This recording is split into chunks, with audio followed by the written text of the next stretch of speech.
suggestion is go pretty old school, and I'm spelling that correctly with a C and an H. Write a letter. Stronger Together is a campaign from retirement living developers to get people to write some of their own to their own residents who might not have any family of their own. The idea is to help people feel less isolated during lockdown. Mark Evans is Regional Managing Director of Life Story for the South. And Mark, hello to you. Good afternoon, Phil. Yes, I mean, it is interesting because I did notice that there has been a bit of an upsurge in the old school, which is people are tending to write letters more. So it's fascinating. Tell me more about your campaign then. Yeah, of course. Well, I mean, the campaign has been going for a few weeks now.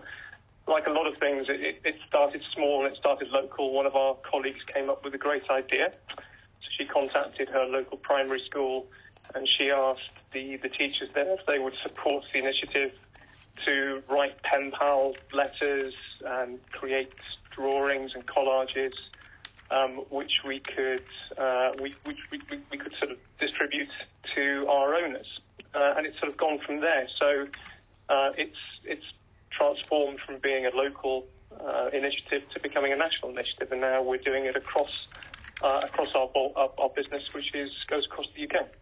And what's the reaction been like from both sides? I imagine, you know, the senders and the receivers. Great. I mean, we've had some fantastic letters, drawings through from some of our families, and it's gone down really well with our owners. They really appreciate it. I think it's something which brightens up their day.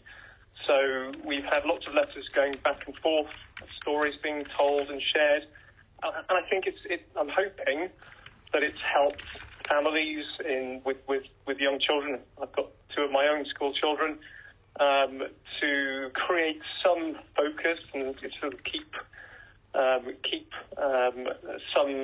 some activity levels, to keep it down. I won't say keep kids out of trouble, but keep that sort of focus and attention. And on the other hand, with our owners, as I said, it's really helped them as well. Some of them are feeling quite isolated at this time, where they do have family. They're obviously not able to interact with family in the same way, and for those that don't have family, and it's quite a difficult time. So having this initiative where, as I said, our owners and local families, children can sort of share stories and experiences, it's worked really well. It's been great. Yes, because just as a final thought, I mean, it is amazing, isn't it? We don't seem to have pen pals anymore. I mean, obviously, it'd be nice to have it back in fashion as well, because, you know, an email or even a text, whatever it is, I know it's instant and you can do it, but there's something personal about a letter, because actually you see the person's writing, don't you? And even if they type it, there's still something of the person within that letter, isn't there?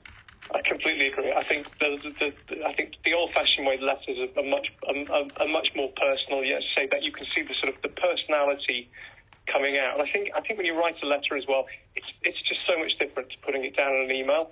And with a lot of our letters, our families are also exchanging drawings and collages, which again, it just adds to that personality. It's great. Well, Mark, long may it continue. When was the last time you wrote a letter, Mark, or have you got quite into the spirit of it now? Well, I've been writing to my mum and dad of late as well, so I have not on quite the same terms as some of the letters I've seen. I'm not quite as creative as some of our younger writers, but no, I've been encouraging Artu to pick up pen and start writing letters as well, and touch wood, they've enjoyed it. Really good to speak to you, Mark. You take care as well. Thank you very much indeed. Mark Evans, there, Regional Manager of Life Story for the South. BBC Radio Berkshire.